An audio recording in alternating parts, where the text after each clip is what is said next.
안녕하십니까 여러분. 잠깐만요. 마우스를 자 안녕하십니까. 반갑습니다. 이게 지금 3강째죠. 3강 우리 1, 2강은 다 마쳤고 3강 찍고 있습니다. 어서 들어오셔서 보십시오.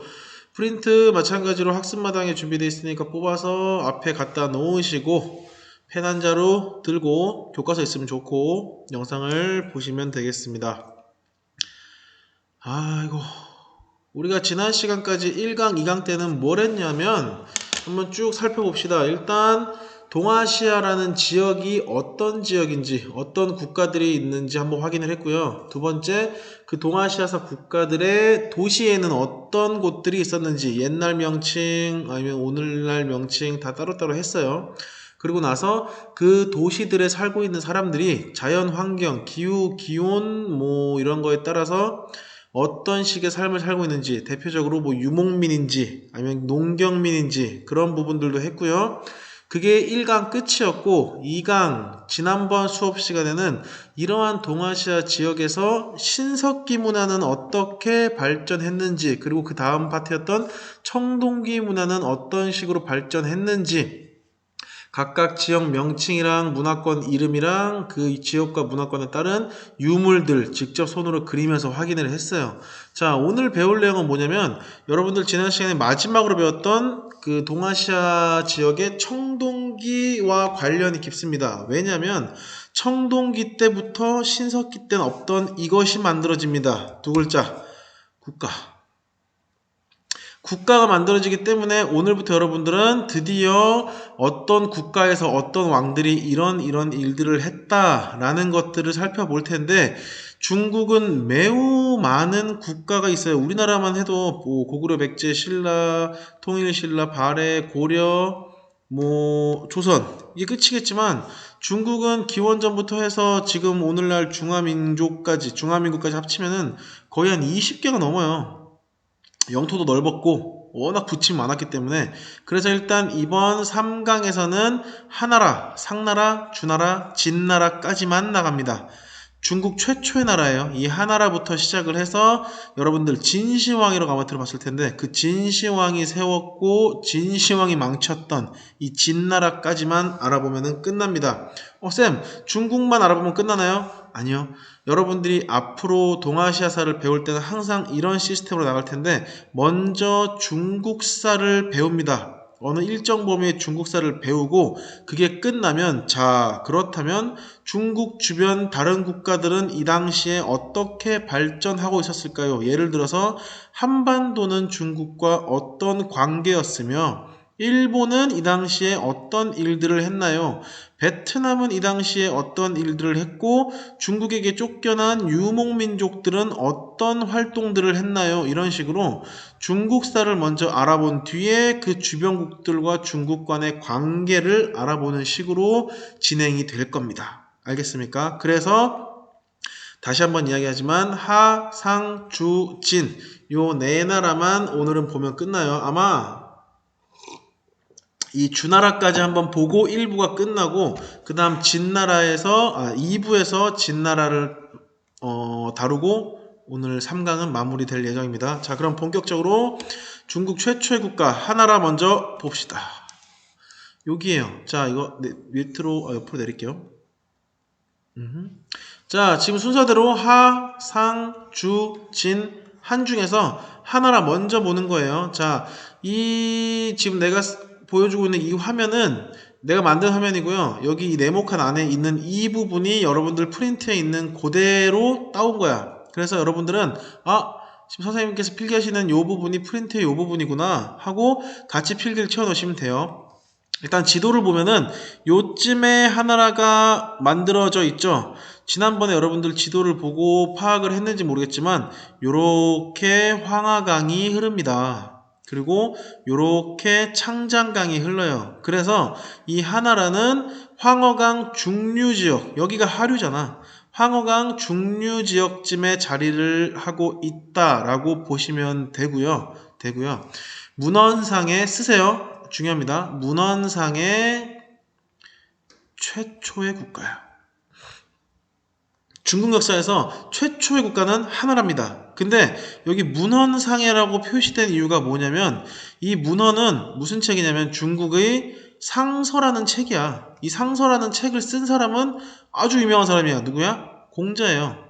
이 공자가 쓴 상서라는 책을 보면은 중국의 역사는 하나라로부터 시작되어 뭐 하나라의 어떤 왕이 이런 내용들이 막 써있어. 근데 문제는 이 하나라에 유물이 하나도 없어요.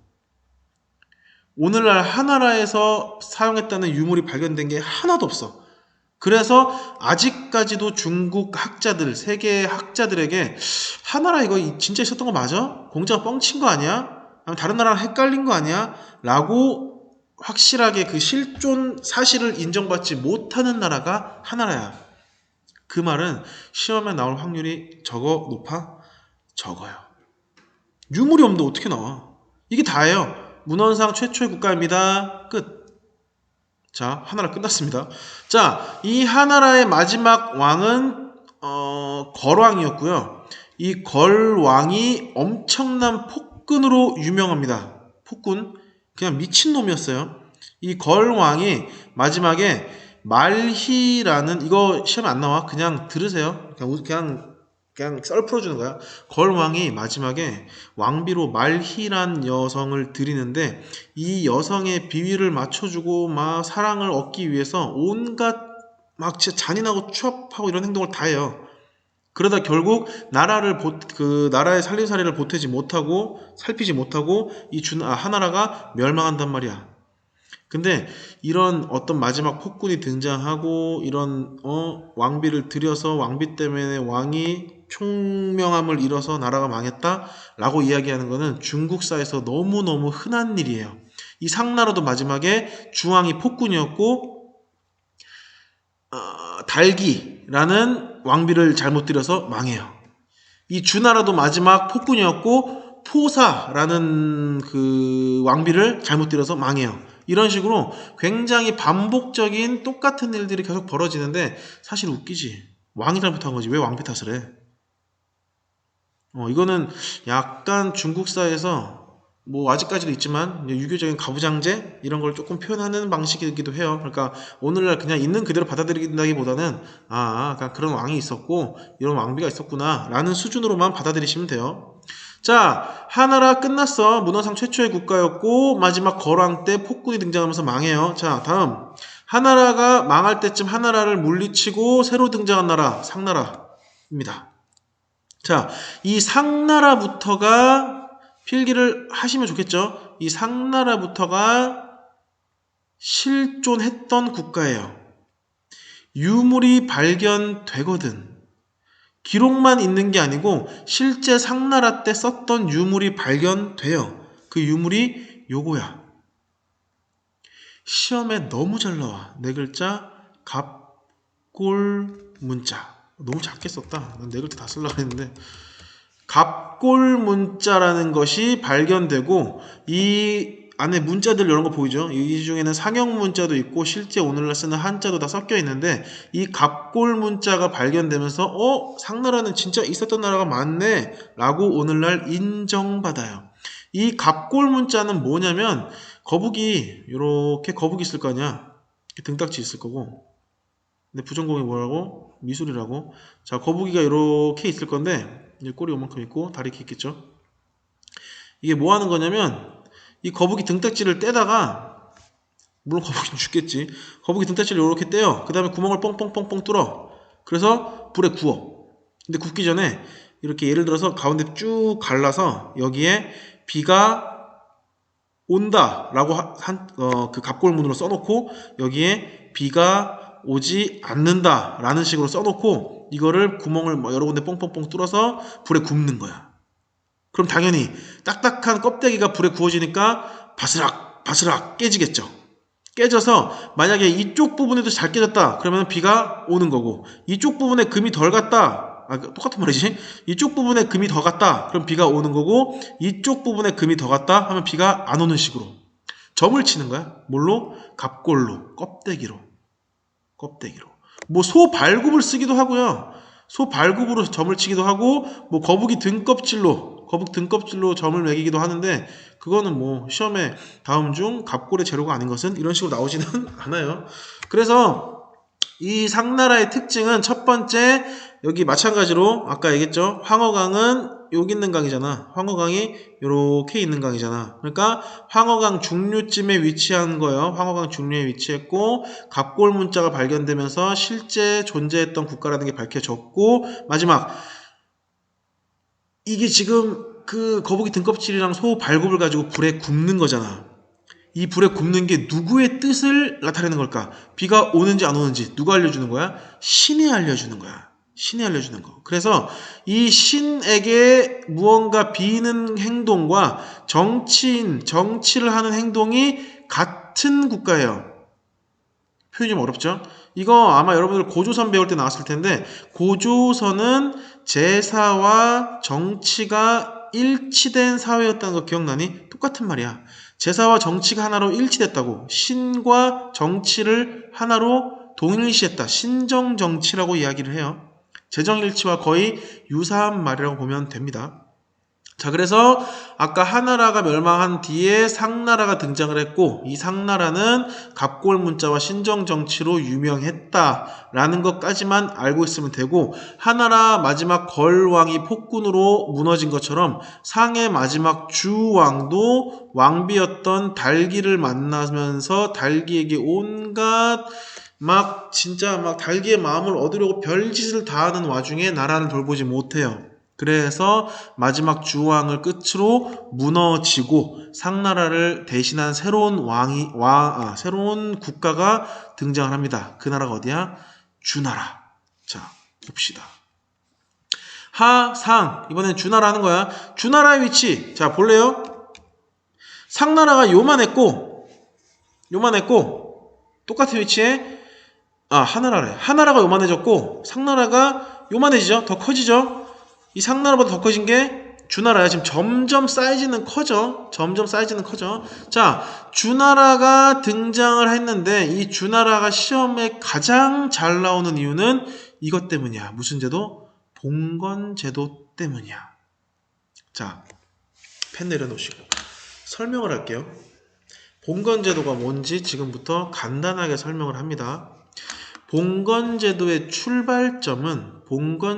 제도의 출발점은 주나라가 가지고 있던 불안감에서부터 시작을 합니다. 이건 안 써도 돼요. 펜 내려놓으라고 했어. 이건 그냥 들으시면 됩니다.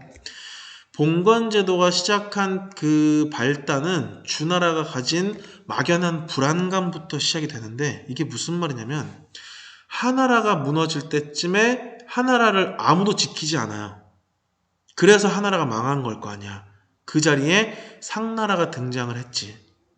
똑같아. 상나라가 망할 때쯤에 아무도 상나라를 도와주지 않아요. 그 자리에 누가 등장한 거야? 주나라가 등장을 했지. 역사는 반복돼요. 만약 하와 상이 겪었던 일을 주가 똑같이 겪는다면 주나라가 망할 때쯤에 주는 아무도 돕는다, 돕지 않는다? 돕지 않겠지. 그리고 미래는 모르겠지만 또 어느 나라가 주를 대신하겠지. 주나라가 만들어지고 난 뒤에 주의 왕이 이게 불안한 거야. 상이 망할 때쯤 누군가 상을 지켰으면, 하가 망할 때쯤 누군가 하를 지켰으면, 상이 망할 때쯤 누군가 상을 지켰다면, 주가 망할 때쯤 누군가 주를 지켜준다면 우리는 하와 상과 같은 꼴을 당하지 않을 수도 있겠어. 그럼 나는 하나 상처럼 똑같은 실수를 저지르지 않고 우리 주가 망해갈 때쯤에 든든하게 주를 지켜줄 내 편을 만들어야겠어 라고 생각을 해요. 이 불안감을 타개하는 방법으로 내 편을 만들어내야지 라고 생각을 하게 되는 거야. 근데 누가 끝까지 내 편이 되어줄지 어떻게 확신하나? 내 친구 민식이가 내 등에 칼을 꼽을지, 내 친구 주한이가 내 눈에 피를 흘리게 할지 어떻게 알아? 믿을 수가 없어요. 그래서 고민하던 끝에 세상 사람들이 다 나를 배신해도 이 사람들은 반드시 날 지켜줄 거야 라고 확신을 하게 돼. 누구야? 내 가족들. 설마 우리 아버지가 날 죽이겠어? 설마 내 아들이 날 배신하겠어? 우리 삼촌이? 우리 이모부가? 우리 고모부가? 우리 큰아버지가? 절대 날 배신하지 않겠지. 라고 해서 봉건제도는 이 불안감이 내 편을 만들자, 내 편은 누구로? 가족으로 만들자 라고 해서 발생하게 돼요. 그게 봉건제도의 시작이야. 두 글자 쓰세요. 왕을 중심으로 한 무슨 조직이야? 혈연 조직이야. 그래서 어떤 결정을 하냐? 자, 이모부, 제가 이번에 왕이 됐어요. 이 주나라를 다스리고 싶어요. 근데 불안해요. 다른 놈들이 저를 배신 때릴까봐. 제가 이모부께 이만한 땅을 떼어드릴 테니 이모부가 이 땅을 맡아주세요. 설마 이모부는 제 친척인데 절 배신하지 않겠죠? 어허, 그럼 조카 걱정하지 마. 내가 널 지켜줄게. 라고 해서 여기를 맡아요. 두 번째, 고모부, 이 땅을 지켜주세요. 제가 이 땅을 떼드릴 테니까 저를 혹시 누군가 위협할 때 제게 도움을 주세요. 대신 그 땅은 고모부가 잘 다스리시면 됩니다. 오케이, 알았어, 조카. 걱정하지 마. 내가 지켜줄게. 똑같아. 이모, 아들, 삼촌 등등. 왕이 수도를 지배하고요. 수도를 중심으로 이 주변부에 자기 친척들을 다 꽂아 넣는 거야. 써있죠? 왕이 이 친척들에게 토지를 지급하고요. 이 토지에 딸린 백성들까지 지급을 해요. 우리는 지금부터 이 왕주위에서 왕에게 토지와 백성을 공급받고 왕을 지켜주는 인물들을 두 글자로 제후라고 불러요. 제후. 이 제후들은 왕에게 토지와 백성을 공급받는 대가로 왕이 필요할 때마다 군사를 제공하고요. 왕이 부족할 때마다 공물을 바치고요. 왕에게 충성을 다해요. 이게 네 글자. 무슨 제도야? 봉건제도야. 이게 없어서 하와 상이 망했다는 거야, 주는. 이것만 있었어도 하와 상이 무너질 그 위기를 겪어 넘겼을 거라는 거야. 그래서 주나라가 우리는 절대 저런 전철을 밟지 않을 거야. 봉건제도를 만들어서 끝까지 이 나라를 지켜보겠다라고 다짐을 해요. 여기 나와 있는 요 표가 저 위에 있는 표를 그대로 가져왔다 보시면 돼요. 왕, 천자가 가운데 직할지를 통치하고 이 주변의 제후들에게 땅을 나눠줍니다. 나눌 분자에 땅 봉자야. 분봉해요. 그래서 이 제후들은 그 땅을 받아서 자기 자식들에게 세습을 하고 이 땅을 스스로 다스릴지 스스로 다스립니다. 이게 봉건제도. 자, 주나라의 가장 중요한 거 봉건제도 지금 했고 이 봉건제도와 함께 가장 시험에 잘 나오는 거 두 가지를 지금 하고 주나라를 마무리할게요.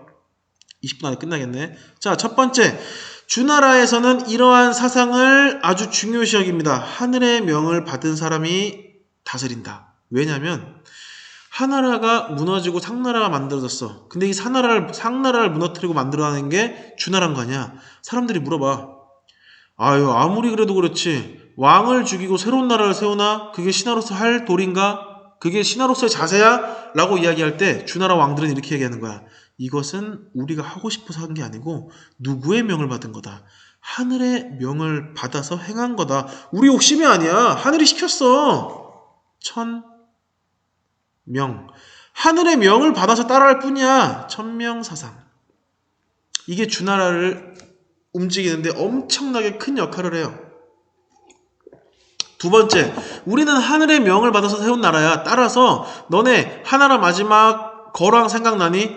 상나라 마지막 주왕 생각나니? 엄청난 폭군이었잖아. 우리는 그렇게 백성들을 난폭하게 다스리지 않을 거야. 우리는 하늘의 명을 받아서 덕으로서 백성들을 다스릴 거야. 덕으로 다스린다. 덕치사상.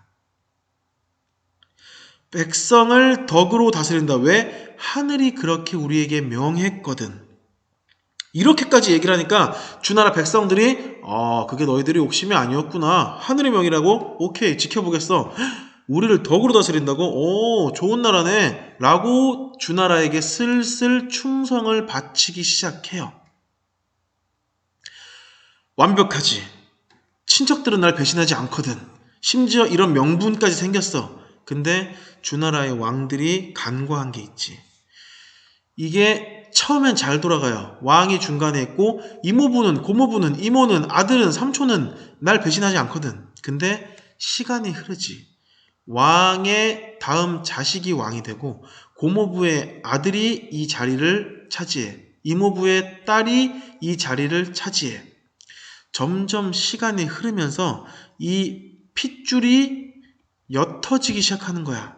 처음에는 으쌰으쌰해. 그러다가 세대가 한 세대 지나고 두 세대 지나고 세 세대 지나면서 서로 얼굴도 모르는 혈연 관계가 지속돼요. 그러다 보니까 저 나라가 우리 할아버지 때는 서로 친했다는데 지금은 저 나라가 우리 증조 할아버지 때는 친했다는데 지금은 하고 점점 이 혈연 관계가 옅어지기 시작해. 그러면서 우리가 저 주나라를 꼭 지켜줘야 돼? 우리가 저 주나라한테 왜 충성을 바쳐? 난 내 나라가 더 소중해. 라고 생각하는 사람들이 등장하기 시작해. 그러면서 어느 나라가 흔들리기 시작한다? 주나라가 흔들리기 시작해요. 우리는 이 주나라가 흔들리기 시작하는 시대를 춘추시대, 전국시대 합쳐서 춘추전국시대라고 할 거야. 그게 다음 2부에서 등장하는 춘추전국시대의 시작입니다. 자, 2부에서 봅시다.